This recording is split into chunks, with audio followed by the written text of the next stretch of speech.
Congratulations. We are now live from the living room. I am JAYRICH, and today's guest is Chris Theory. And what's funny about our relationship, we kind of have this thing where we've been friends for like 5-6 years on Instagram. And it's like one of those Instagram relationships where you kind of like seeing somebody's life and like, oh damn, bro, you got kids now. You know, whole married. Not kids. No, but I saw it before you got married.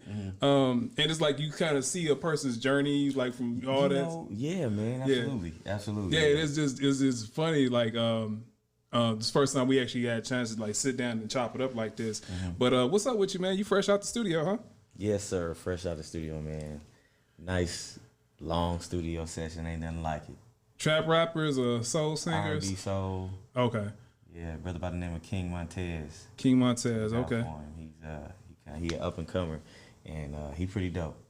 Were you writing, or are you more so engineering, vocal producing? All of it. Okay. All of it. Okay.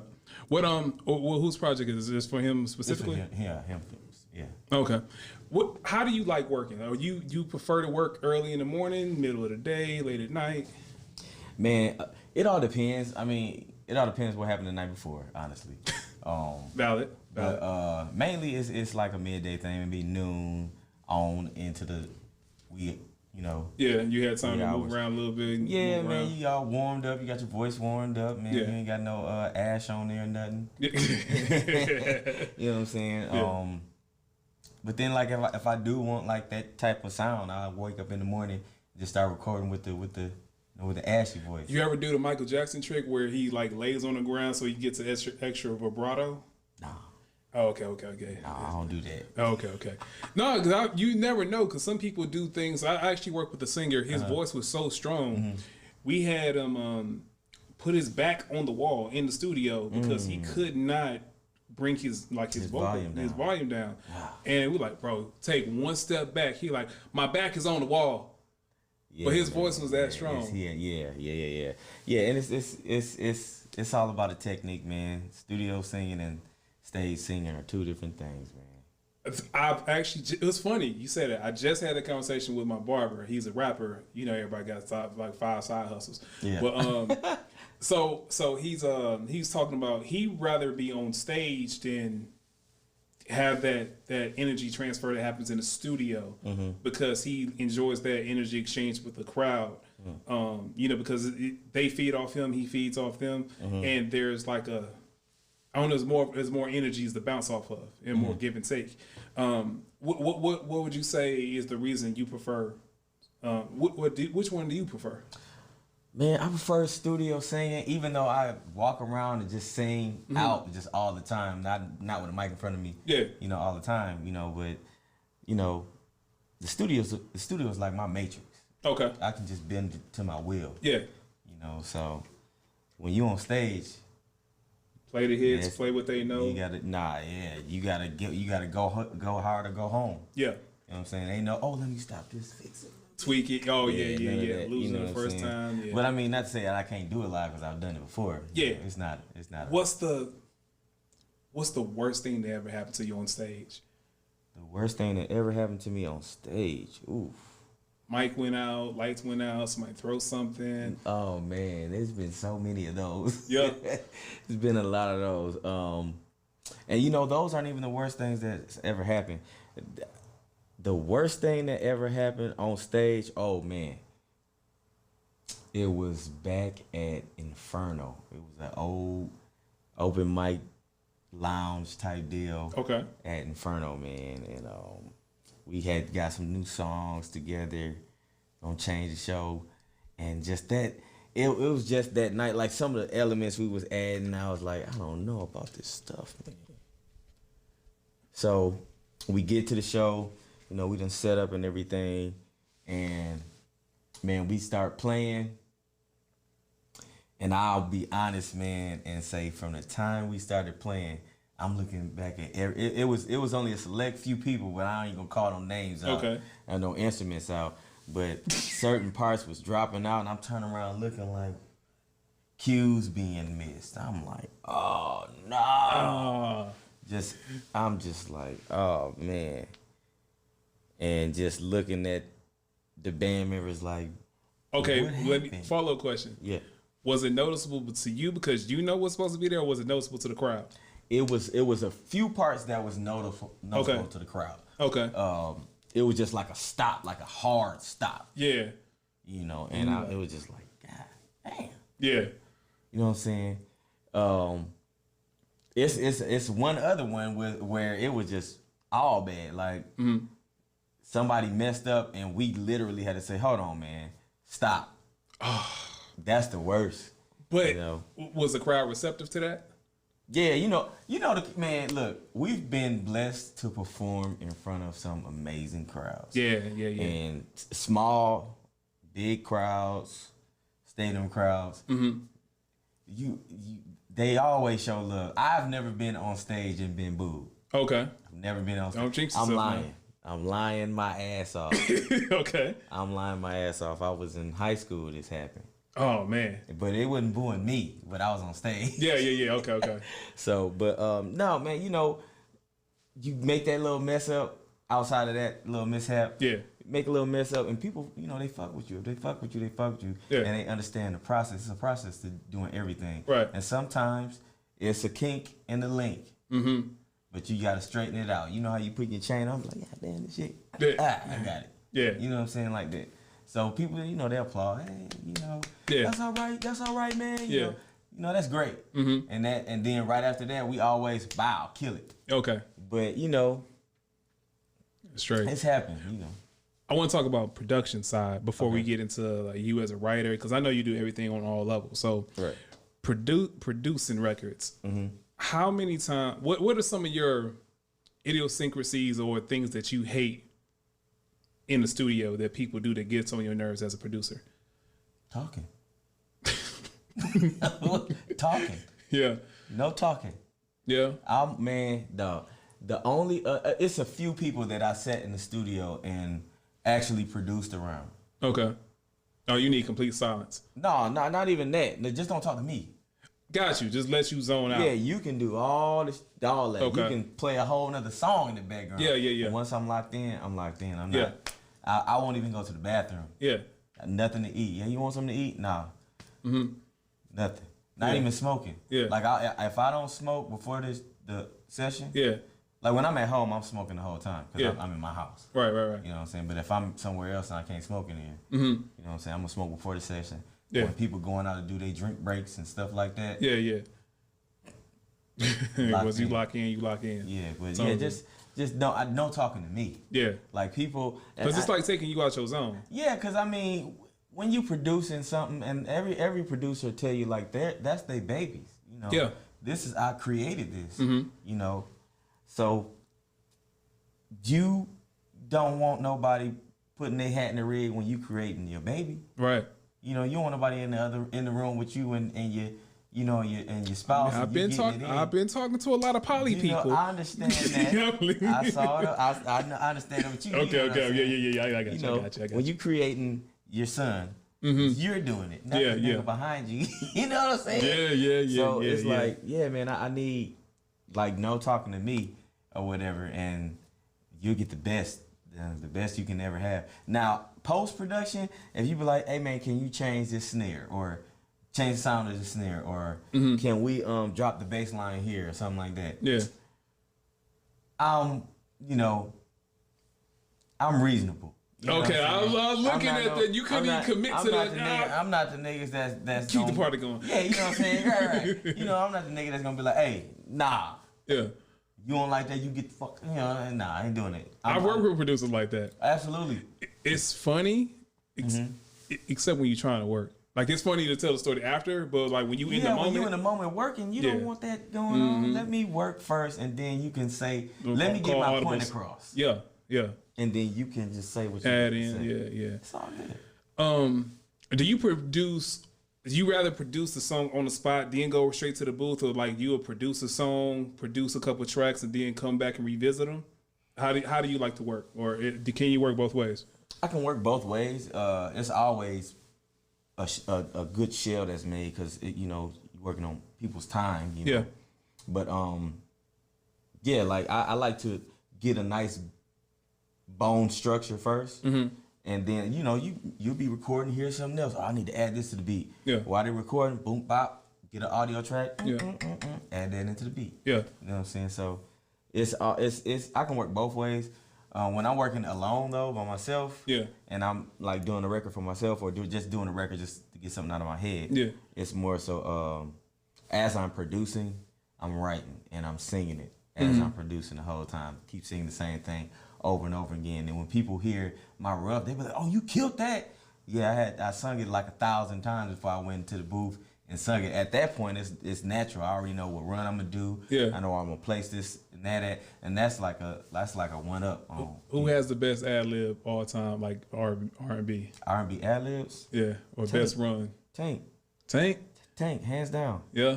Tank. All these, I respect everybody else. I mean, this is my preference. Yeah. That's why I asked the And I question. know this is an argument that everybody wants to have. And you know what? Let's do this. Go for it. So, you got the mother, which is Brandy. Okay. Her ad libs are amazing. Her tone. Come on, man. Yeah, We ain't gonna even go there. That's a whole nother conversation. Yeah. So then you have the father, Tank. Okay. This man Tank's ad libs are so spot on that when he performs live, it's the same. How you like? Same. You remember Michael Baisden? You refresh my memory. BET late night talk show. Yes. He performed on there. What did he perform? Was it Maybe I Deserve Time or Nah. It ain't worth telling a lie. Okay. That nigga performed that whole song with not a background singer up there, but he sung the lead and the background in the ad libs. That's different. Look it up. That's it's there. different. It's there. So that's why I said like that guy he's very, very versatile. Yeah. Now if we gonna go ahead and trickle down and keep going down into this generation, Yeah. And I'm gonna be honest. I mean, as far as cold R&B singers, like Cole, Lucky Day, he's great. Nice. I love Lucky Day. Yep. But who else, man? Serena Claudio. Yeah. Serena, Alina Perez. What's who my? am I thinking of, man? BJ the Summer. Chicago Kid. That guy is awesome. I love that. You like Midwest people, like the Midwest. No, that's the best. What the best people are. That's what I was about to get at, because when you said Brandy and Tank, I'm from Milwaukee. There you go. Okay, so everybody Midwest. The name that shall not be mentioned in Chicago. Come on, man. Everybody in that pocket that the tone and how it meets the runs and how it kind of meshes together. It's all of man. Yeah. Everything derives from gospel. And I tell singers this all the time. That's getting the singing. You go to church? Did you grow up in church? That's the training. That's training camp. That's the best training camp in the world. Yeah. You can't get no better training than in church. That's an open mic every week. Well, no, that's not even that, because you get all the rehearsals, and then you have, church people can be petty. So it's hard. It's very hard to make it in church. Yeah. So once you get that, it's what I'm saying. Yeah, that's why gospel singers have a certain, they got a veil over them. Like if a gospel singer get on a record, you like, ooh. Because they exercise that muscle continuously. Do it in front of a crowd. Do it with scrutiny, and you got it lined up. Literally, it's walking the dog at that You're point. trying to minister to a whole congregation of people. Yeah. Like performers do on stage, they want to move the crowd. Yeah. But you trying to hit somebody's whole soul. Yeah. And in doing that, what you're ultimately trying to do is to turn their way of thinking and way of life. Yeah. Through this song that you singing it in. Right. A lot of people don't get their breakthrough through the word; they get it through the music. They get the message through the music. That's why you see people falling asleep in church. They got their breakthrough through the music. Through the music, yeah. But that's whole nother conversation. But back to the singers. Her, amazing. Her and Jasmine Sullivan. Okay. You don't like singers. You like singers. I like real singing. Yeah. Turn off the auto-tune. Turn it off. Set it as a debate for me, because this is something I've been arguing with a few people for. If you tell me you a singer and you can't sing without auto-tune, I don't respect you as a singer. Oh man, no, you can't really say that, man. If you can't, if your auto-tune goes out and you got to go rock a show, you can't do a show. But this goes back to the studio singers and the live singers. Okay. And getting it from the church. Yeah. In church, you don't get that. That's not what you're gonna have. You're gonna have a mic. Yeah. That's it. On stage, you're gonna have nowadays, but you know. Yeah, I know. Yeah. So, but I don't think you can't really say that because everybody. There's a lot of people that can't sing, but can sing. They can sing though. Like, and I just the reason why I say this. Okay.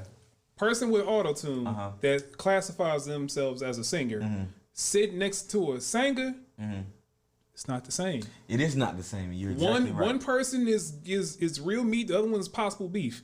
Ooh. You see what I'm saying? Got you. Yeah, I mean, okay, so are you speaking on the lil singers? You know who I'm talking about? Not necessarily. Or are you speaking on people who actually try to ooh, ooh, ooh, and all that, those people? That's a valid question. So because it's a difference. Because if you're referring to the rapper singers like the Drakes, and those folk like that, no, I don't respect them if they call themselves singer rappers. Okay. Or whatever. No, get out of here with that. Okay. But if you're referring to people like, and y'all don't shoot a nigga. I love all these people that I'm gonna mention. Get up. Don't do me like that. Like, and like your you your about to lose your job. You know what I'm saying? You about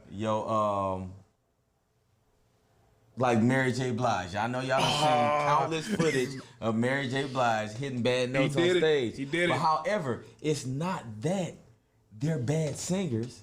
They just missed the mark. But their singing is their strength in their singing is the vibe that they evoke on you when you listening to I'm going down. Even if it was a bad note. Yeah. I can even go because you so connected to the record. Right, you so connected to the record and the feeling that they evoke behind it. Hell, a lot of people in the studio crying on the record. Yeah. Yeah. But it's the eviction that the conviction that you get from it. Yeah. You know what I'm saying? You get that kind of conviction. See, I gotta give you credit because I ain't even see you get the broom and the dustpan and get that cleaned up right. Oh man, listen, come on, man. I tell people this all the time. I do what I do with what I got, and you do what you do with what you got. Yeah. If that's what you got, man, I recorded countless people that needed pitch correction, but that didn't make them bad singers. Yeah, okay. And I've said that. Now I've said that. To clarify, like what I've said, like it may sound like I'm hating on singers. And I know like people that can sing. Yeah. They have auto-tune, just turn it down. Or they have little pitch correction, little melodyne or something like that. Melodyne, yes sir. You know what I'm saying? Absolutely. So I understand the studio dynamic, but what I was telling, the argument that I was having, if you go in front of a crowd and you don't have the studio stuff, and you get up there and bomb, you're not a singer. You're not. So and it's don't feel bad about it. Right, absolutely. By definition, you are exactly right. You are not a singer if you get on stage and call yourself a singer and sound like a hot mess. Yeah. You right. And that's all I was saying. And I'm not attacking them as an artist. Oh. Well, I've had because the littles. Well, when you refer to the littles, right? So yes, sir. Yeah. So I'm like, bro, you're an artist, and you don't want to. Because everybody has this thing like when they call themselves rappers, they want to escape the rap title. And you remember like it was a trend where guys like, oh, I'm not a rapper, I'm a rock star, I'm a pop star. Oh, it's a little bit of that, like, but they're doing that now with singing. Yeah. They're like, man, I ain't a rapper, I'm a singer. No, you're not. No, you're not a singer. If you just say you're an artist, I'll let that go. Yeah, right. Just be an artist. Everybody can't do everything. Or you can say I'm a sing rapper. I like that. Sing rapper. These guys rapping like it's melody. That's a sing rapper. You sing and rapping. Yeah, but it's melody. I mean, and I respect it as such, and it's a talent. Yeah, it is. It's a talent. Everybody can't do it. I can't do this. Because they hip hop, and that's what I give credit. This is the same way I give criticism, right? Oh yeah. So like my thing is like you find pockets on a track. It's like yo, it's something that you did there that the average person can't do. Right. I give you your kudos for that. But don't tell me you a singer when I know singers. You're just an artist. Thank you. My thing is clarification on definition. Yeah, that's my thing. That's my thing. Absolutely. So, speaking of singing, vocal production. Yes, sir. Settle this for me. So, one thing that I've noticed when I work with a lot of new people trying to get into R&B that come from a stage or doing cover songs, they kill cover songs good in front of a crowd. Give them original material. I don't think this is gonna work for you, baby. Man, you know what it is? What is that? Dog, that's crazy. Okay, so I've ran into this a million times. Like, I'll write a first verse and bow, you're like, ooh, that first verse hard. Then they write a second verse and it don't hit like that first verse. Yeah. It's because the moment that was created when you were rehearsing that song, as far as a cover song go, that song touches your soul. You know that song. Yeah. It's gonna touch you. And it's already written, like vocally it's written. Right, vocally it's written. Yeah. You know what I'm saying? You sung it 100 times and it makes you can relate to it. You know, when you in church and the pastor say something, you be like, you hear them people, hey man, you know, because they're in agreement to it. I've been there. Yeah. That's why they can do it with covers. Everybody's been, you know, been there. Yeah. So they can relate, and that may be a song that they latched on to in their time of turmoil. Yeah. So, yeah. Now, with the original material, I always felt like, and this is just me personally, if I didn't write it and I didn't come up with the melodies and stuff like that, it's not and it's not a testimony to what I've been through. So you can't give it that feel. I can't give it that feel, and I used to be like that. Okay. But see now, man. How did you get your breakthrough?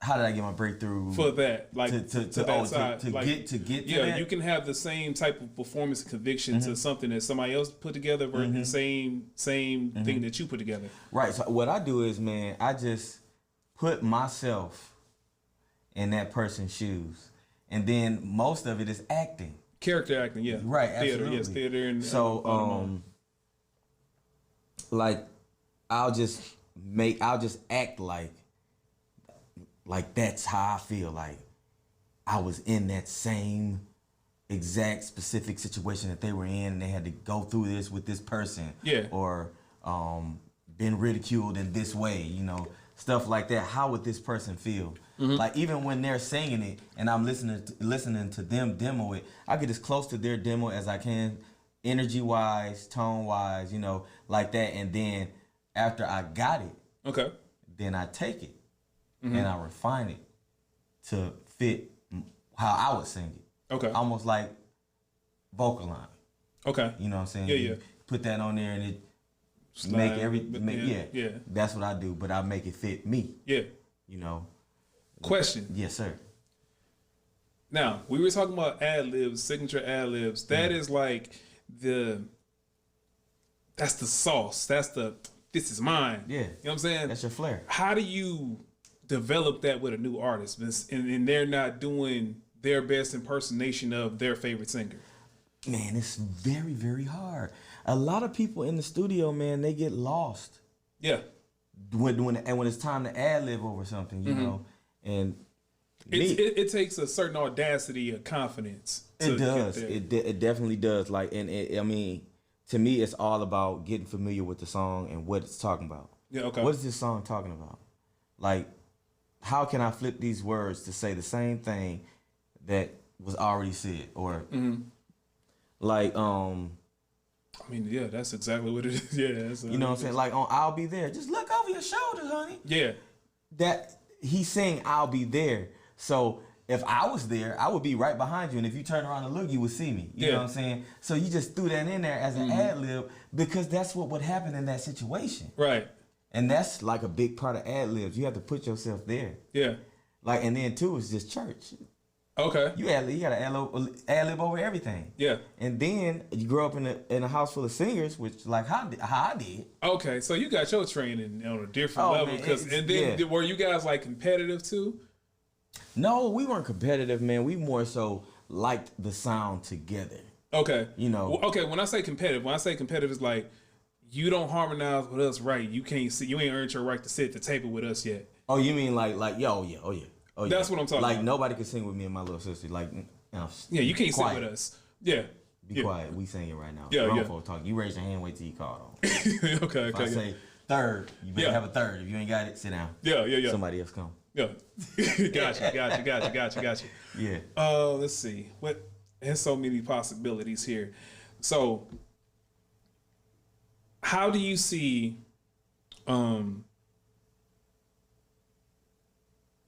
you remember how Johnny Gill first came from New Edition and they couldn't figure out what to do with him because his voice was too mature? Yeah, it was so, yeah.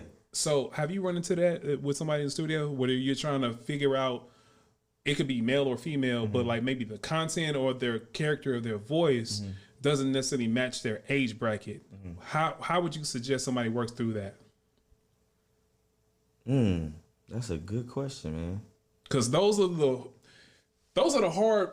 good problems to have. Yeah, it is, but like, it's a hard thing. You got a 14-year-old boy that sound like me in the studio. You don't want him singing no Fun Gum stuff. He can't sing that stuff, you know.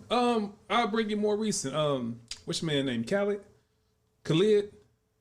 Send me your location. Yeah, Khalid. Yeah. Yeah. So he had a voice. Somebody in their mid-20s. Yeah. 17 when he made that.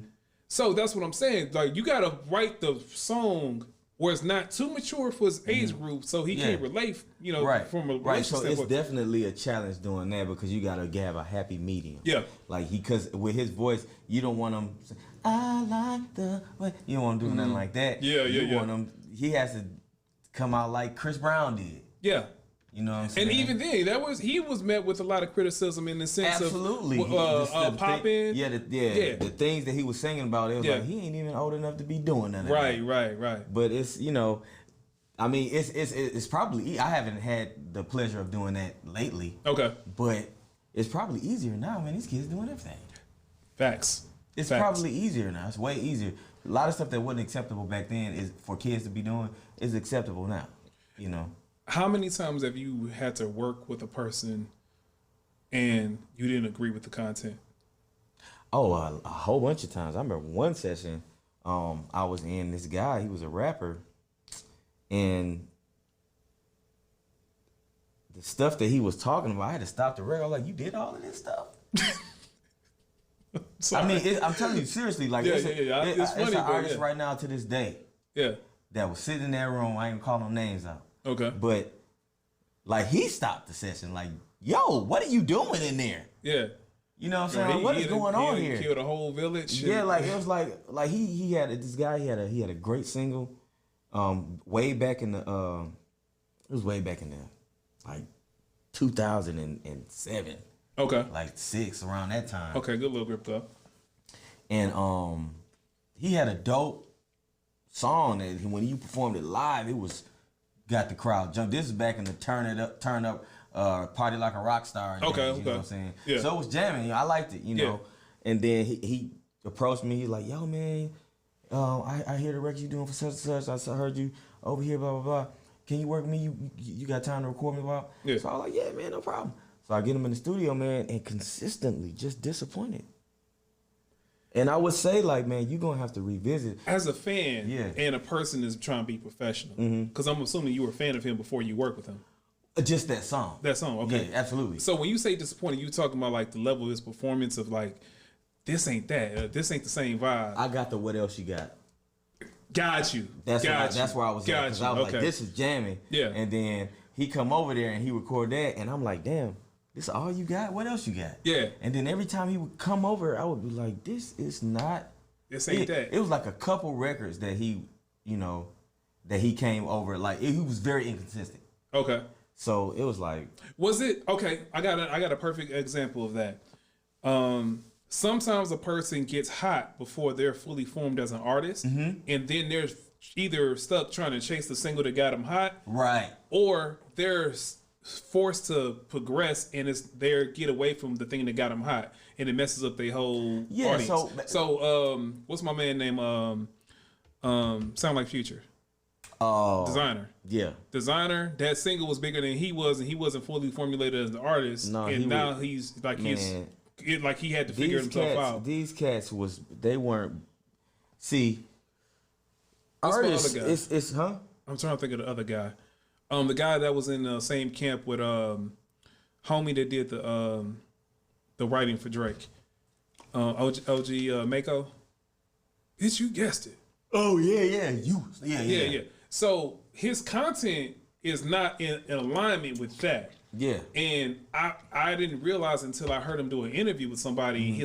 And like what he spoke about was the opposite of what that record projected. It was just this thing that he did when he's having fun, takes off, and now people expect that got you in the door. Right, and then people expect, give me 10 of these, and you're like, no, I ain't got 10 That's of those. not what I do. That was just a one shot deal, one night stand. The same thing with Pink. Pink did it. When she first came out, they tried to hip hop her. But then when her next album came out, everybody was like, whoa. Yeah. We thought you was. Yeah. You know, we thought that's what we thought you was. You know why you do the white person? I'm hip. You know that's what they do. Yeah. You know, it's you know that's not hip hop. You know. So we thought she was going down that route, but then you came out and she started coming out with the trapeze acts and stuff like that. I loved it. You know, I'm a lover of music. I'm like, that's the strength that it requires to do that. Yeah. Oh my God. Like all that her music and the way that it changed was great. Yeah. I loved it. Mm-hmm. You know what I'm saying? But what was I saying, man? I'm trying to find, like, when you're trying to figure out who you are as an artist, besides what you present to the audience. This is what I tell people: be careful what you release. Okay. Be careful what you release, because if that's not who you are, then I know it's hot. Yeah. But if you gonna if you gonna release that, then you better have 10 of those. Yeah. Maybe more. I said this, and this is another thing I said too. So there's a big thing where putting your feelings and your turmoil into a record. Mm-hmm. The Mary J. Blige's, the Keisha Cole's, the Rod Wave, the NBA YoungBoys, where you put all your pain into a record. Mm-hmm. I know it's therapy, because it's therapy for me to write, go perform it. It's hard to come away from that though. But that's what I was saying. I was talking to an artist, and that's like basically her whole essence. And I was like, how do you feel about having to go do a tour with that album? Mm-hmm. You've gotten away from that feeling, that toxic vibe, those sad feelings. Right. But you got to go perform that now. Mm-hmm. Yeah. It's like having your worst days or worst moments on repeat. Yeah, that's a hard thing to do. Like, what if you had me in a relationship, and you got a kid on the way?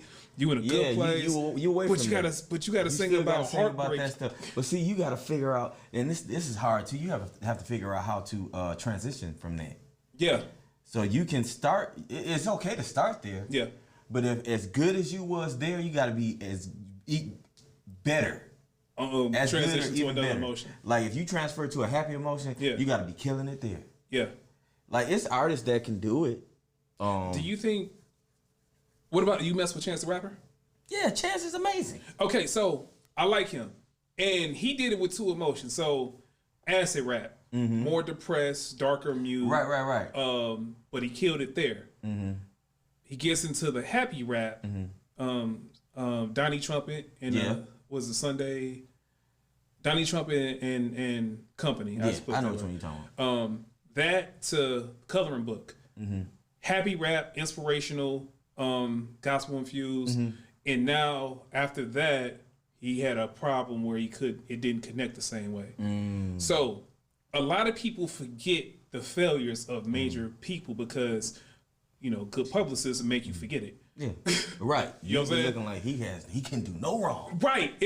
And I said that about who was it? I think it was like Beyonce when she one of her records were released, it didn't perform according to the numbers that she's accustomed to doing. Mm-hmm. But if you say that in a room amongst the beehive, they're gonna jump on you. You gonna be my neck's sweating right now. Right, you know what I'm saying? They be. What you say? Yeah, I feel like this comment just got flagged. Right, but you silly. So how do you work? How do you get somebody to work through their failures? That's the thing that you know what, man. I enjoy having those conversations. That's the hard thing. It is very hard. Mm-hmm. It's real hard, man. I've been there. You know what I'm saying? you know, thank God I didn't stay there. Yeah. So is it like get out there and go live and come back with new experiences? Go catch a new vibe. Go listen to different music. Like what's your recipe for that? Man, try new drugs. Hell no. I'm playing. No, but bro, honestly, you just can't. You gotta have a never give up mentality. Okay. You have to have that mentality. You gotta have somebody in your corner that's gonna be like, "Hey, you do anything today? You know what I'm saying? You got something going on?" Mm-hmm. Or just somebody's gonna poke you and prod you, yeah, and make you feel uncomfortable, yeah, and it makes you. That's me. It makes you get like, okay, I need to be doing something, and then too, it's like this motherfucker if you know don't that miss. you're good at these things, mm-hmm. it's for a reason.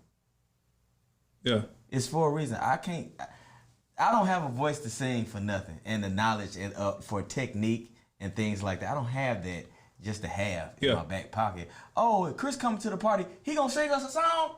That's not it. You know, okay, yeah. You know, that's not it for me. That's not where I stop. And if you can tell yourself this ain't it for me. Yeah, I'm not stopping here. Mm-hmm. I'm not plateauing here. I can keep going. Okay, I can keep going. Then that's how you gotta literally pull yourself out of the miry muck. You gotta get out of there. Boy, I'm telling you. It's throwing out blessings, I'm telling you, man. Listen, I'm here all week. No, no, but yeah, you got to do that and stop looking at what other people doing. You know what I'm saying? When you're there, very important. You can't be on Instagram like, dang, look at that. You can't do that. Mm-hmm. What am I doing? Right. I mean, you don't have to post everything. I mean, and I'm a firm believer that you do not have to post everything and give everybody a play-by-play of what you got going doing in on your life. with your life. Yeah. You know what I'm saying? Mm-hmm. Like, don't Facebook it. Yeah. Just get your stuff done, and when you got something to show people, hey, I'm here. Yeah.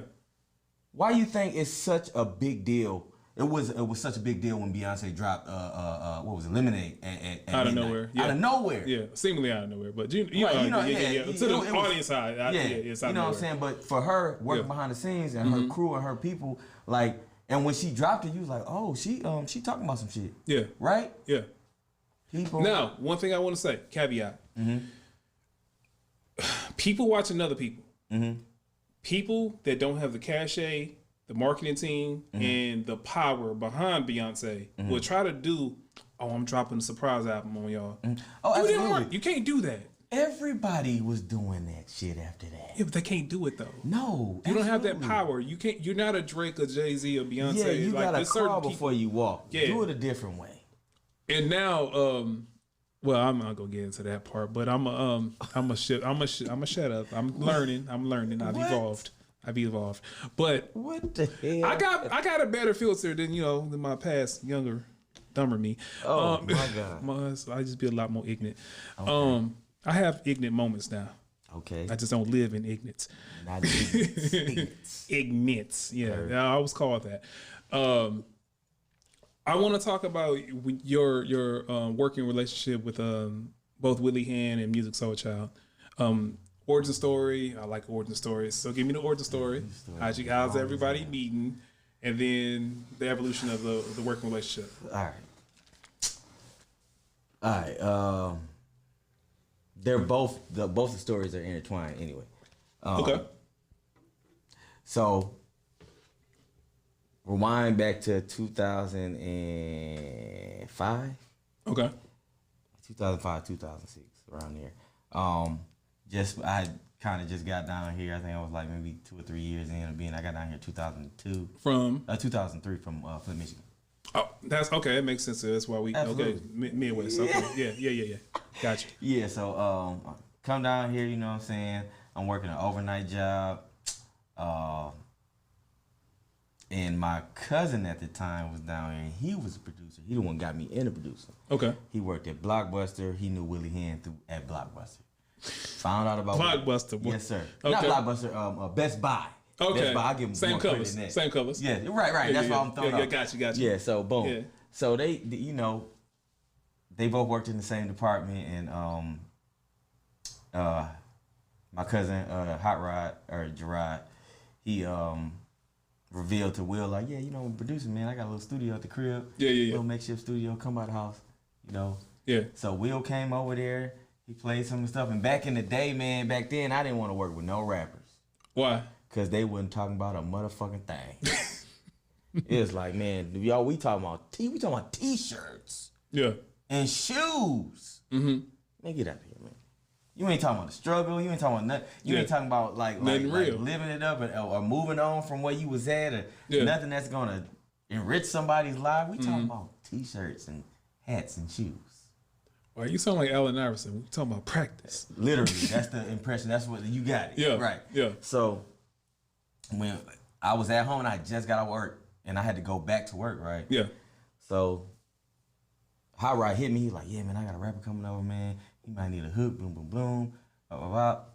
So I'm like, all right, man. You know, I don't work with rappers. I got to hear him rap first because he got to be talking about something. Yeah. So he came in, you know what I'm saying? His name was Sir Will at the time. Came in and boom, he came in and he had a couple songs or whatever, and they were good. It was good content. Okay. To me. Yeah. It wasn't nothing I've ever heard before. You know what I'm saying? And he put me in the vein of Andre 3000. You know that's the same thing I said when I met him. Absolutely. Yeah. So boom. So I'm like, I'll do it, and I'll throw some keys on here too. Okay. Lay some keys down on your records. Yeah. And this is before I even started producing. I was just an old country boy that played piano in church. Yeah. Right? So, boom, I come out, I wrote a hook. I was falling asleep. Okay. All kind of shit. Yeah. Wrote the shit, recorded it that same night. Then after that, Will was just a regular customer that was at the house, always at the house. Yeah. You know what I'm saying? He was like, he liked the keys that I laid down. And I was like, okay, cool. And then I started asking Hot Rod for pointers on production. So he was showing me about drums and placements of strings and stuff like that. Yeah.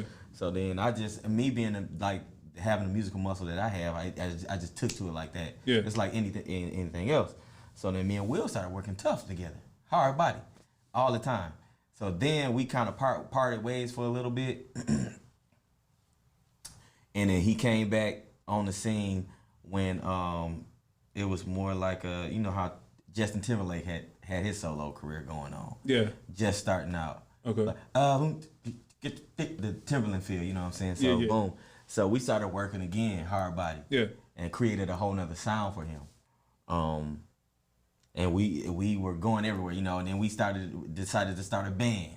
You know, Okay. We had moved in together. We decided to start a band, and we was auditioning people and just all kinds of just going through the motions or whatever. And we met this guy named Jay Troy, who was at Starlight Lounge or something like that. Bree, my wife, singer, makeup artist extraordinaire, dope as hell, amazing. Met her at the open mics and everything. Like, see, this I met her. Don't That's a miss. whole nother story for another day. You're good. You know what I'm saying? But Will knew Bree and them before I even knew. Okay. Bree or whatever. But like I said, another story for a whole nother day. Yeah. Right? So, boom. So we meet Jay Troy, and this guy on bass is exactly what I was looking for because I am from the Midwest, and all the musicians are dope. Ain't no slacking. Yeah. You know what I'm saying? So I was like, that's him. We need to talk to him. At the time, Jay Troy, he was just getting out of high school. He wasn't doing them. The drummer that we had knew him, so they was cool. So boom, he was in it. Okay. We had him. So then Jay Troy was so good. And I seen this in him before anybody else did. I don't know if anybody else saw it before me. But this guy, I was like, this guy is so amazing. He's going to move on. We ain't going to be able to hold on to him for too long. Okay. That's a good problem to have, though. Right. Yeah. Absolutely. I'm like, we're not going to be able to hold on to him for too long. And I knew it. Yeah. So he ventured off. He got with this girl named Promise Music. It was a little circuit. We all knew each other, so we all performed together.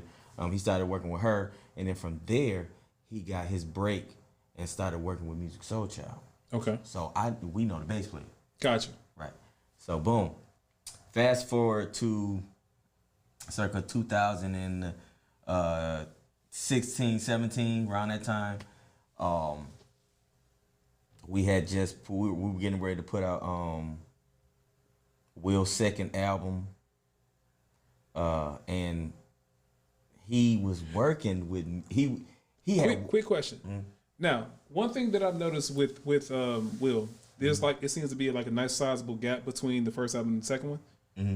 And he worked that first album for how long? It was a long time. Yeah. And but that whole time, he never leaves the studio. The man is always in the studio because he at my house. Right.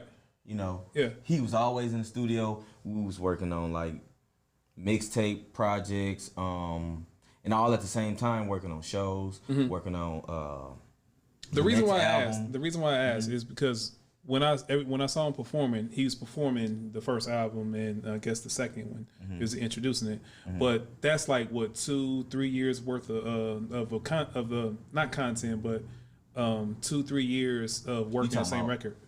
You talking about Rock and Rolls? I think so. Something in here. He don't. Oh yeah. So that's that song, that single. Yeah. So he was working at. How old is that? Oh, that song is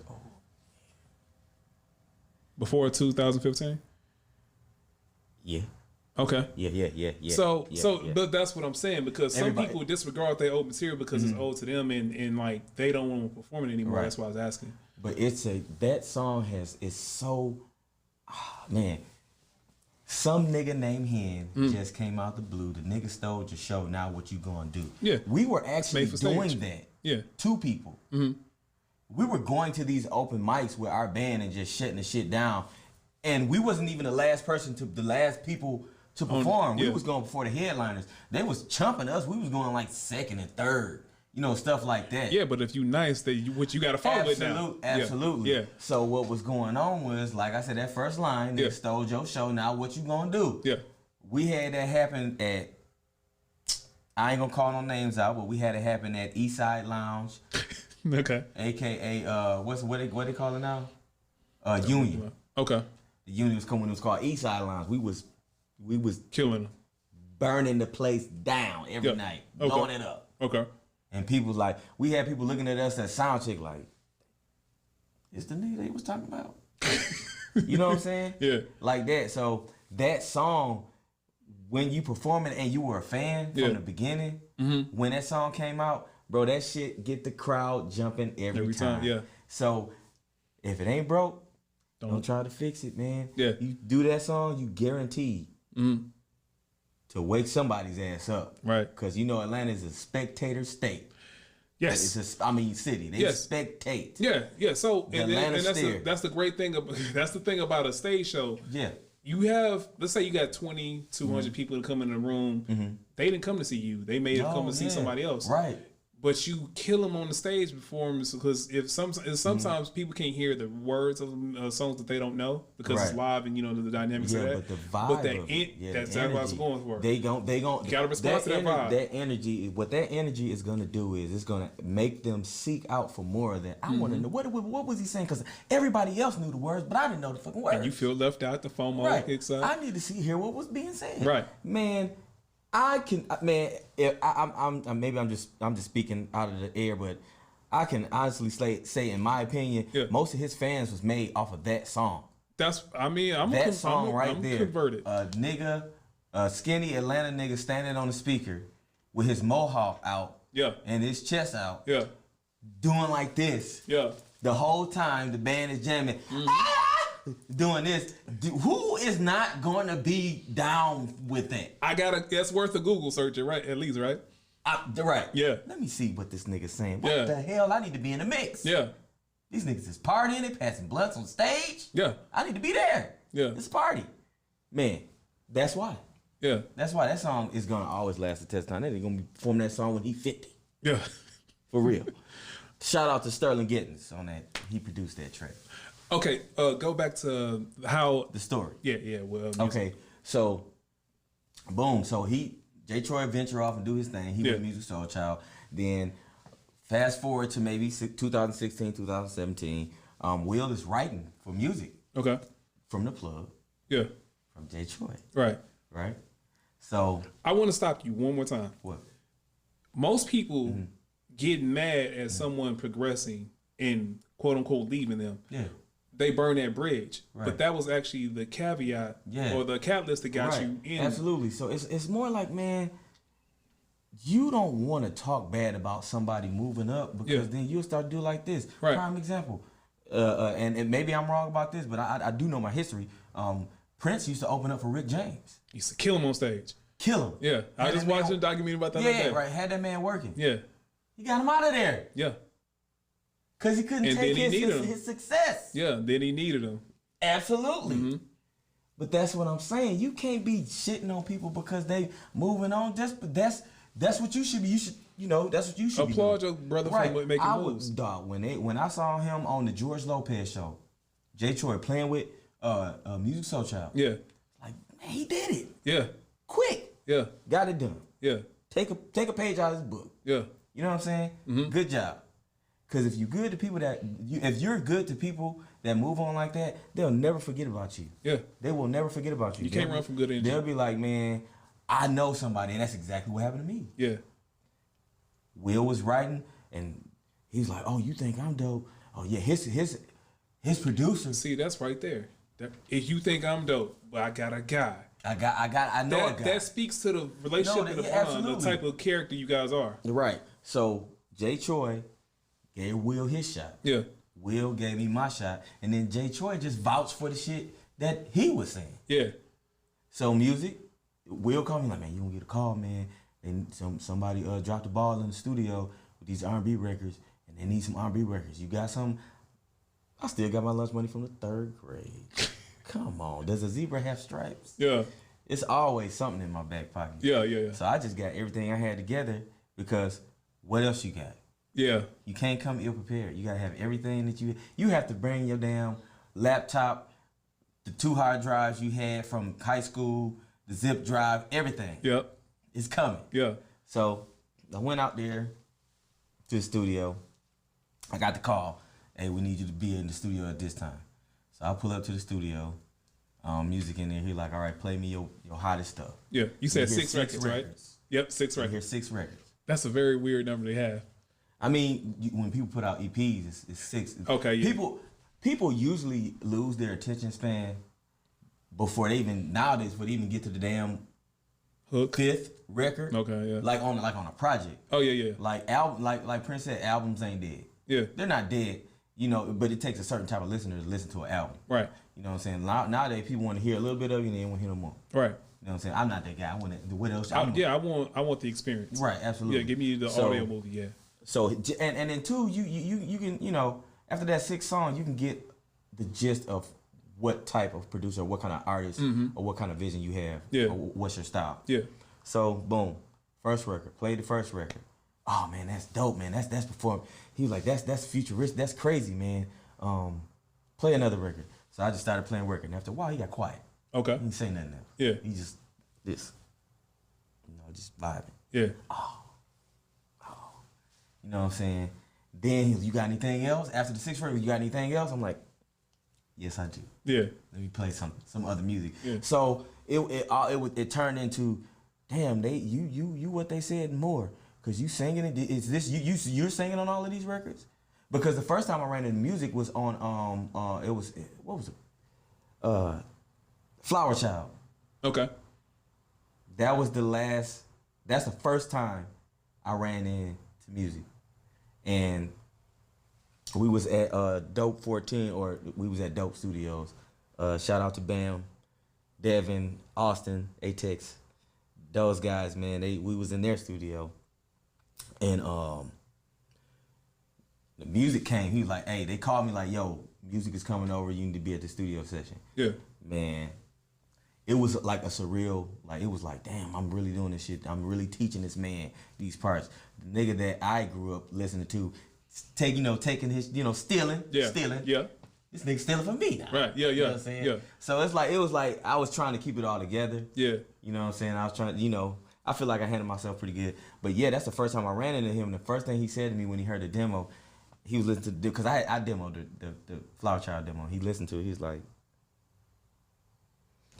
who's the singer on here? And I was like, I did the demo. And I think I was on the other side of the room. Yeah. And he was like, I heard him, he was like, man, this sounds terrible.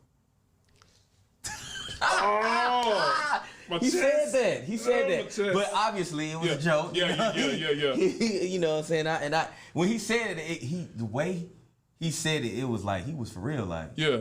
I was like, but was it a test or he was messing with you? He was, because when he said it, he was looking at me and I had my back turned. He's like, this sounds terrible. I was like, I turned around, he was looking at me smiling. I was like, okay. Okay. That's fine. Yeah. And then we proceeded to have runoffs in every session that we was in. Okay. I'm not even gonna speak on those competitions. Yeah. Keep that. If you would, you had to be there. Yeah. But anyway, so this guy is telling me like, bro, you're more like I know you. We was in the studio, but this stuff here, like, he was like, what are you doing with these records? Like, what can I like record? Yeah. Some of them, like, he didn't want all of them. It was like a couple particular ones. One of the ones was Like the Weather. Okay.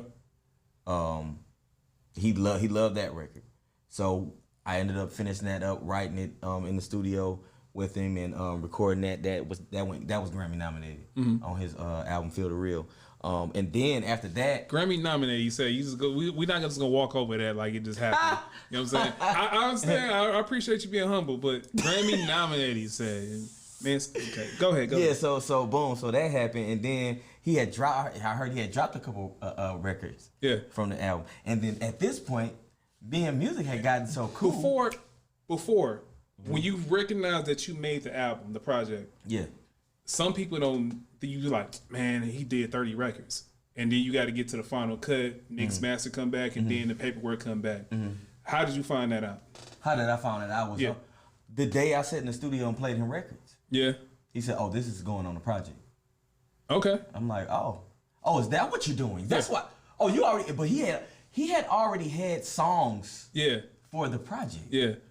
That I didn't know he had. Okay. I'm thinking I'm auditioning for the project. Yeah. Oh, this song, I want this one, I want this one, and I want this song too. And I'm like, just like that. Yeah, we can record them. When are we recording? Yeah. You know, so did that Okay. or whatever, and then some of the songs he's like, you know, I already got a song like that. So it turned out it was just that one song at first. Okay. Then now this is at this point, me and him got a working relationship to where. And I have engineered Music Soul Child, and it is an experience. It's not for the faint of heart. I will tell you that. What's the hardest part? He's fast. You have to be very, very fast. You have to be because they get upset if you're not as fast as them, man. See, Music Soul Child is one. He's a good. I'm not even gonna say good. I'll go so far as say his workflow is great in Pro Tools. It's great, fast. I done seen him move people out the way. Watch out. It's like as far as like what flying the hook or no, just working the workflow period, recording, cutting tracks, comping, you know, all of that, like just moving real fast because he likes to get it done. Yeah, everybody's on the time clock, and he does it so effortlessly and so fast. It's like you've been doing this for a long time. Yeah. So when you're an engineer, you're his engineer, and it's like you're engineering a great engineer that really don't need you there. Right, but I'm doing you a favor. No, gotcha. Not like that. No, that's how you would kinda, that's how you feel because I don't need you, but this guy is great. Yeah, and you know that he's great, and you like, dang, he can really be doing this, but it's an honor to be sitting here engineering him. Yeah, but at the same time, it's not for the faint of heart. Yeah, you know what I'm saying? He may get frustrated with you about some shit that he can do real fast, but you, an engineer, you should be able to do it as well. Yeah, I'm the same way, man. Mm-hmm. Anybody that's great is like that.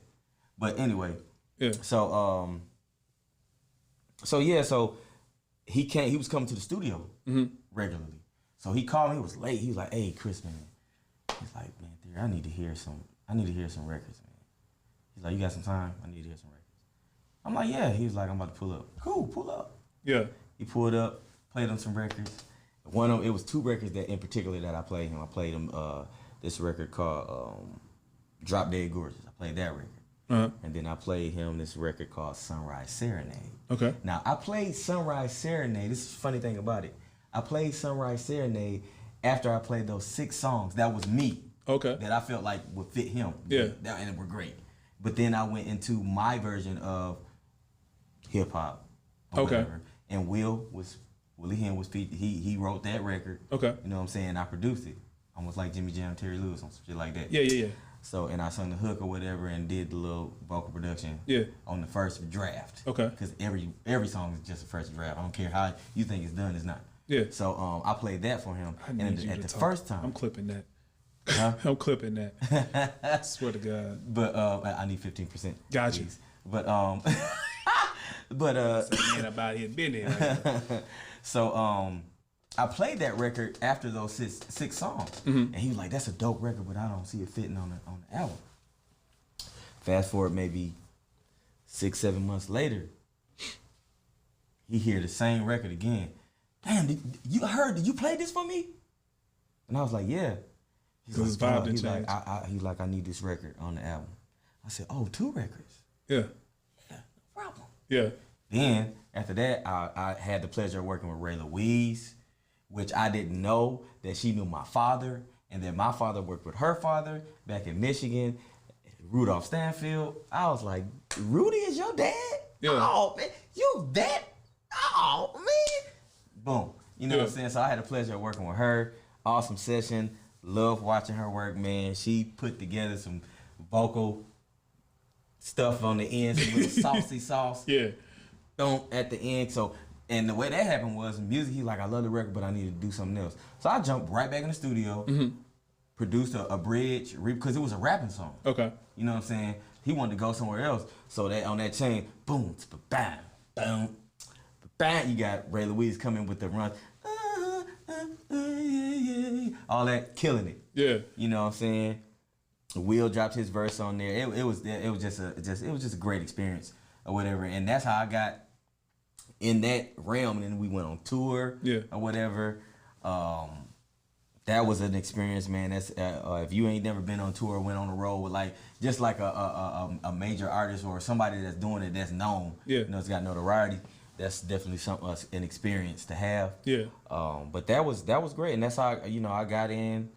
I did his remix. Me and Will did a remix to Speechless. Bree got on that, killed that. Had Stacks the goalie on that, playing the saxophone. Shout out to the Jazz Specs. Yeah, man, like it happened. Yeah. No. Before I transition into another subject, the anxiety and excitement of being up for such a prestigious award or something that has so much clout and achievement, a career altering is something like the Grammy. Speak to the waiting process of like, oh, we got nominated. Now what? Then leading up to the show, how did it change your career? Give me all that experience. Honestly, bro, and I encourage people to do this, and because I don't care. I don't care about the whole Instagram thing. I keep every picture that I've ever taken on Instagram, and like most of them. You know what I'm saying? Yeah. If you go from the bottom to the top, you will see how that changed. Yeah. Like you gonna see that Grammy nomination trailer. Yeah. And then after that, I'm working with all kind of people out having fun, and you start to see the progression. Yeah. People respect you more. You know what I'm It's saying? like a blue check in music, right? Absolutely. Like if you go into a room like, well, I'm Grammy nominated. You know what I'm saying? I'm a Grammy nominated singer. That's a hard flex, dog. I'm saying it is, because and I'm a humble dude. Yeah, I'm a real humble dude. It's been situations where I'm talking to people and they ain't giving you the time of day. And so what do you do? And they talk to you. Validate. Why am I talking to you? Why? I'm like, well, I'm a 100%er. I'm a Grammy nominated singer, songwriter, and producer, engineer. And then they be like, whoa, what? Like you did. Yeah. It's rewind that back. Wait. Hey, you just kind of glossed over that. You said what? Yeah. And then you go there, and then you start calling out. Listen. Yeah, right. Okay. Now, well, let me hear what you got to say now. But it's a big flex. Yeah. Big flex. But also, you shouldn't have to flex to get respect either. So, but I at the same time, if you don't have the material, you don't have the notoriety, the promo, like certain people, you still get that. I mean, hell, there's probably people right now that people shitting on that's done produce shit for everybody in the industry. Oh, I don't know this person because, excuse me, they're not in the limelight like that. You know what I'm saying? They don't have that. They're not pushing like it's producers like nowadays has just like not nowadays, but it's the age of the producer. Yeah, it's still the age of the producer. Like even producers are coming out like, man, I'm gonna be an artist. I can put I got the material. Cause you are the sauce. Like that's right. Yeah. So just imagine a producer that you've been working with forever. You know what I'm saying? Decide to, and everybody know know this guy. Mm-hmm. And they decide to say, hey, you know what? I think I want to be an artist. It's going to be a problem for a lot of people. Yeah. It would. I'm telling you. Cause and now we don't have that stereotype that Kanye used to speak to or Swiss used to talk to. Man, oh, he's a producer rapper. Or he's a, you know what I'm saying? Kanye is he's like the blueprint for that. Mm-hmm. Like Kanye, great producer. Yeah. Amazing. He put shit together that assembly of talent though. Like nobody else would put together. Yeah. And when that man decided to, I'm gonna be an artist, it was a problem. Yeah. It was a problem. Mm-hmm. He remember Swagger Like Us? Yeah. But come on, man. Yeah. Come on. Yeah. This man he's in the conversation. You know what I'm saying? Like, just look at his career. Like, when he decided... Glad you said that. Top 3 producers. Oh, damn. You gonna go there? Yeah. Shit. Give me 3. Jesus Christ. Oh, what part of the country did you pull that one from? Taking all the jobs. Oh, my God. No, but, it's hard. It's, okay.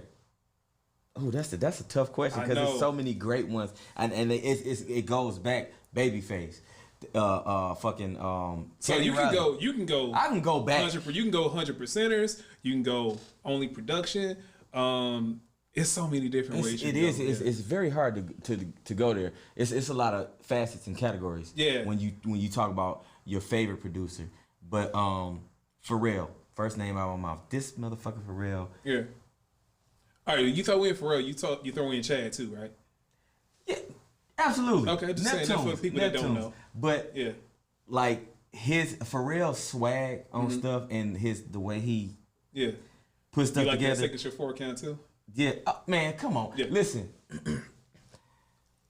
it was Tia. I remember when she was I Rock Do You. Shout out to T. Shout out. She said it was bum, bum, bum, bum, and I was like. She brought us. She's like, that's his tagline. She's like, I love her tagline. And we was talking about taglines back and forth. She's like, I like how your tagline kind of like how Pharrell's is a 4 count every time. And I said, what? She's like, it's a 4 count every time. You didn't recognize that you did it? I didn't. Yeah. And I looked up. I said, no, my tagline wasn't like that. It was just distinct. Okay. She was like, she told me that, and every record that I heard that went. I said, this nigga done did everything. Yeah. Everything. Yeah. And you thought you came with some new sauce? I was like, wait a minute. I said, this nigga done did a lot of records. Mm-hmm. So it's like, for real, I love Pharrell, but then I got to go even back before him. Yeah. The nigga that discovered him, Teddy Riley. Okay. This man created his own type of music. New Jack Swing? Yeah. Come on. Yeah. Come on. Why he should be on anybody's. Do you think he gets his credit as just due? Yeah. Okay. I mean in a producer's circle, I mean he may not be in the talks of. I guess the reason why I say that is because when you have something that becomes so trendy, it's kind of like New Jack City kind of got the same scrutiny as disco. It was New Jack Swing. Yeah. So everybody loves it, and then when it's starting to fade out, you hate it, and then you get the vitriol of like it's too popular. So I think that's what. Am I off base when I think that? No, not necessarily, man. Like some people get tired of stuff. Well, see, I never got tired of disco. Okay. When you say people, you gotta. I say masses. That's the man. Okay, yeah. That's what okay. I mean. Perfect. Okay, so, man, I don't think that his music ever fell off because if they turn that shit on in the club right now, motherfuckers gonna get down. I was just talking to somebody about Remember the Time. Bro, I redid it. Yeah. It's amazing. It was you know how like you play something that's older that aged well for people that don't necessarily know who the artist is. Right. I remember it was a girl. She was like, "Who's this? I like this. Who's that? Is that Justin Timberlake? What the hell? It's Michael Jackson. You don't know Michael? But Michael. Right. But it was Remember the Time, and then even going back to Bruno, like I love Bruno where he like picks a time period of what he and he'll run with it. Yeah, when he did the New Jack Swing tip, the sound still works. Bro, listen, man. Haters gonna hate. Yeah. R. Kelly says the best guy, rest his soul, because he's done. But yeah, they gonna hate. But at the end of the day, them same people is gonna be behind closed doors. Yeah. They gonna be the nigga in the hat that was. They gonna be him. You can't run from. No, man, you can't. So I wouldn't say that. Me personally, I wouldn't say that. Like, cause if it still moves the crowd, man, it ain't going nowhere. All right, so we got Neptunes, Teddy Riley. Give me your third. Ooh, my third. My God. A lot of pressure, I know. It is, and I mean, I know people gonna be like, man. And you might change your mind in a week. You know, but one conversation to do that to you. Yeah, But, you know, but right now, as far, oh man, it's so many. It's so many, and I'm thinking legendary pick like what you Babyface, right? Like I'm just going, Austin, I'm just going off of Quincy. what my like where my realm is, where my lane is. You know what I'm saying? Like I can go the Dillas and you know what I'm saying? I can go go that route. You know, so I can go there. Yeah, but different monster. Yeah, you know that's a whole nother different. Yeah. That's another different producer. Those are. That's different. Those are architects. Gotcha. You see what I'm saying? Yeah. So, but yeah, man, I'm gonna go ahead and say, and I mean, shoot me. You know, shoot me if you want to shoot me, man. Just shoot me. But Ryan Leslie, that nigga's amazing, dog. So. Oh, yay! I get it. Yeah. But I hate to say the but. Go ahead, man. It's. No, it ain't too big. I understand the greatness to appreciate it, right? Mm-hmm. But his music hasn't consistently connected with me. I feel you. And it might be sometimes like maybe I'm talking about his personal records, like not what he did for other people. Yeah, well, it's like so that's what I was about to say. Well, see, I like him. I like his personal stuff. Okay. I'm sorry that I call you that you don't call me baby, it's alright. Stuff like that. Like just what album was that? What album did he put? Because I'm gonna challenge myself to go listen. I think he put that on Transition. Okay, I'm gonna go back and just listen. look it up. I promise not to call. Okay. Where was what album was Diamond Girl on? That was on his first album. Okay. But even that one. Yeah. Who, man, did you watch him produce that record in the studio? So YouTube Ryan Leslie, this is what I encourage you to do. If you YouTube Ryan Leslie, and this is why I can respect him as a producer so much so, and that I will put him as like number 3 on the list, is because this man, his musical knowledge is amazing. Yeah. Like his placement, the way he do his percussion, like, and then he just talented. He can rap. Yeah. The man he can write songs. Yeah. You know what I'm saying? I'm aware. That's why I said I got respect. Like stuff that's like why that, I said you know, like, and that's what I do. Those are the things that I do. That's why it speaks to you. You know, so that's why it's right. Yeah. Absolutely. So that's why I'm like, don't shoot me because that's just. No, that's why. You look up to people who do the same shit that you do. Right. So he's doing because you understand how difficult it is, the amount of talent that goes into it.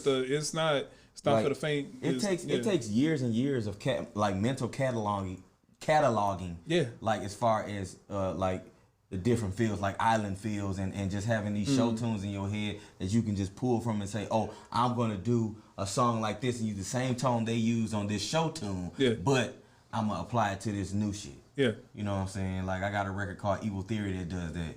Okay. Like on some circus music type shit. Evil Theory, is that your alter ego? I have a couple of them. Oh, musicians do this. Go ahead. Tell me what your alter ego. How many you got? No. I mean, it's just, you know, I consider myself a nice guy. But, you know, nice people have evil thoughts as well. And that's what all the serial killers say. Absolutely. You know, no, I'm just joking. But no. I'm a nice guy. But no, like when you're a humble guy, you're a nice guy, and sometimes, man, you're that most of the time. Mm-hmm. You know what I'm saying? Yeah. Saying you want to let loose, you do a record about all the mean shit that you want to say, or all the shit that you want to not filter.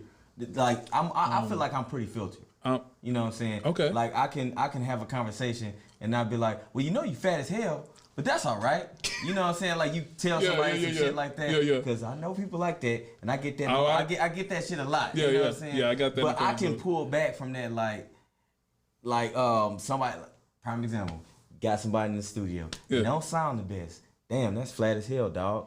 I'm not gonna say that. Oh man, I know a guy like that. You know what I'm saying? Like, but he tells the truth. But you know what? it's a nice way to deliver. But I kind of get. I'm getting more towards like in the studio. Yeah. But I'm not gonna come at you like that. But I'm gonna let you know that this is wrong. Okay. In a stern way, and I'm gonna be very direct with you. You think that comes with you just getting older and not being? Yeah, absolutely. Okay. It comes like what age. you said. Yeah. Don't come in my studio saying you a singer and you can't sing. He said it this time, not me. Serious business, like, cause that right there it is frustrating. I get it. I get it. I like the people who come in and say, "I sing. I'm not as good as I want to be. Can you help me?" And that's right there changes the whole conversation. Whole right? conversation. Yep. If you come like this and not like this, totally different same interaction. thing. Same thing in basketball. Yeah. If a referee see you doing like that, even if you hit the guy, he gonna call a foul because you're doing like this. But if this, he might, he's just trying to get the ball, he missed. Yeah. But you know, you can never tell. Mm-hmm. So yeah, man, you know, I find myself going towards that area, but I got a pretty good filter. Okay. It's pretty good. All right. You know what I'm saying? So, man, Ryan Leslie, that's my guy. What I wanted to talk to about your wife, right? Mm-hmm. You guys do music together. You guys are married. Mm-hmm. Some people can't work with their better half. Is that what you think? And then you have some people, because I've seen both sides of it. No, yeah, see, okay. So I've seen other people like everything together. Yeah. Got 2 guests coming on next week. They do that. They run the business together, and they're truckers. They're in a truck on top of each other 24/7. Some people can't live like that, and that's what I want you to speak to. I'm guessing you guys are flourishing everything we do together. And now a word from our sponsors. Jones Barbecue and Foot Massage. Better come down here, get some of this shit. You like to eat? America loves to eat. So why not open up somewhere America can sit down, enjoy a meal, and get their feet rubbed? We'll fry anything you want for $5.99. As long as it's friable or edible, we're going to make it deliciable. All right, so you were saying about your wife and you guys flourishing? Okay, so they're not exactly flourishing as far as music goes. I'm just gonna be totally honest. Like, okay, so when we work in the studio, she is a creator. She creates. Okay. You know what I'm saying? She knows music. Okay. She can sing. She's like me. She can go through the ins and outs. So when you got 2 of those people in the same studio, bouncing back and forth, great ideas. Some things get lost in transition. Or like, I have to get my point across.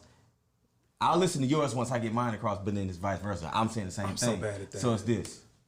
I'm so bad at that. But at the same time, once we make that compromise, because it's always a big argument in the studio, but we make great music together, honestly. Just being honest. It's a process. The process we may not like, but the end result is always beautiful. It's always great. Okay. You know what I'm saying? It being in the studio, do I want to be in the studio 24/7 with her? Not exactly 24/7, but we can do some sessions together. You know what I'm saying? Like, we've done records, and you can tell, man.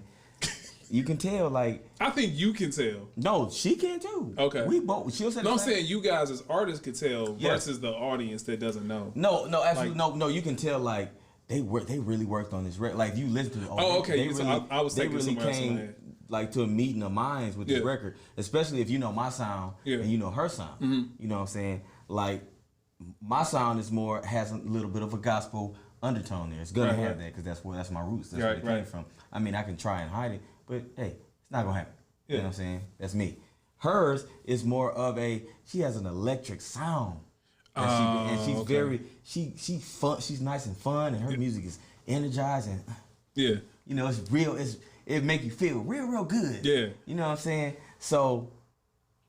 And her harmonies are just unorthodox, and sometimes I don't understand them. But when she lay them down, I'm like, "Oh, you mean like this or whatever?" Yeah. But I can't put my sauce on there because it'll sound like me. Yeah. But when she put her sauce on there, it's like you listen to her records at one after the other, you'll be like, "Oh, you have your own sound." Yeah.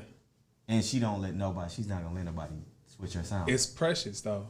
Absolutely. It's a precious thing. And I admire that. And even when we arguing, it comes to a point where, you know, I'll be like, man, you know what? Stop pushing your agenda.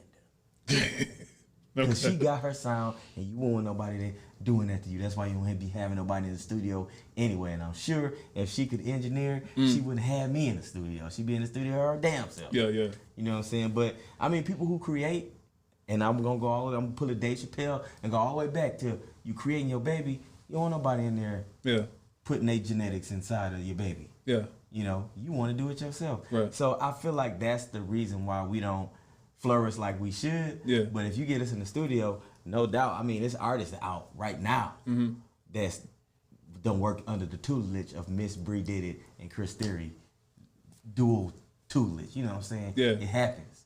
You know.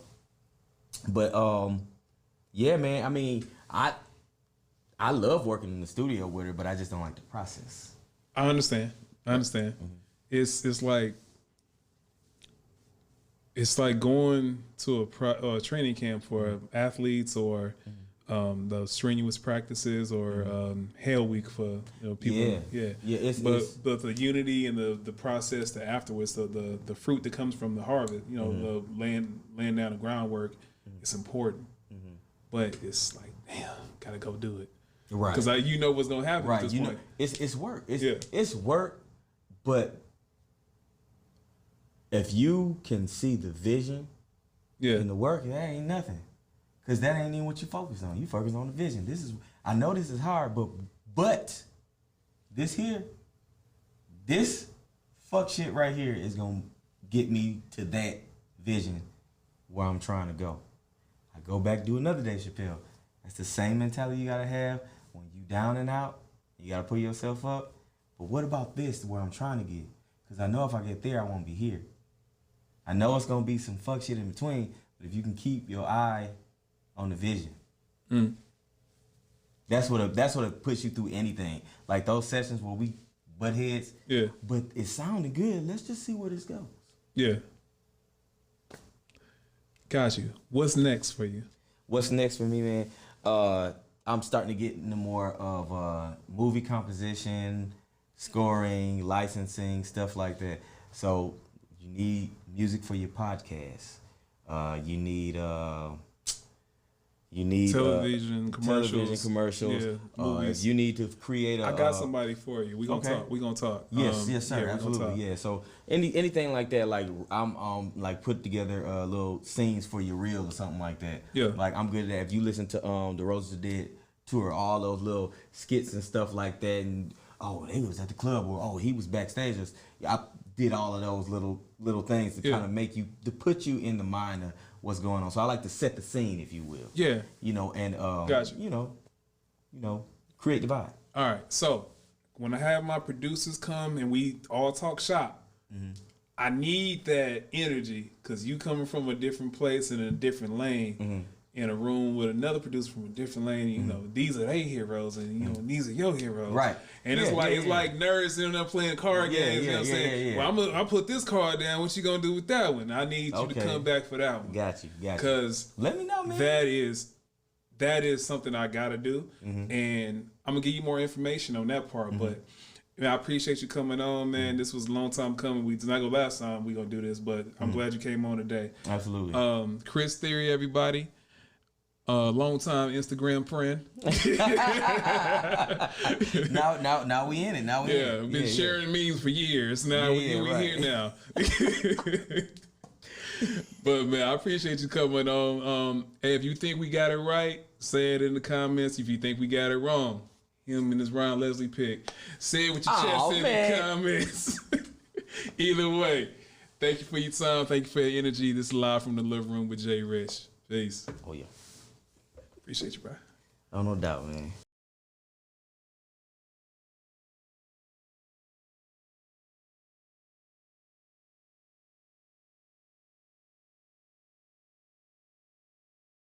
Look, she said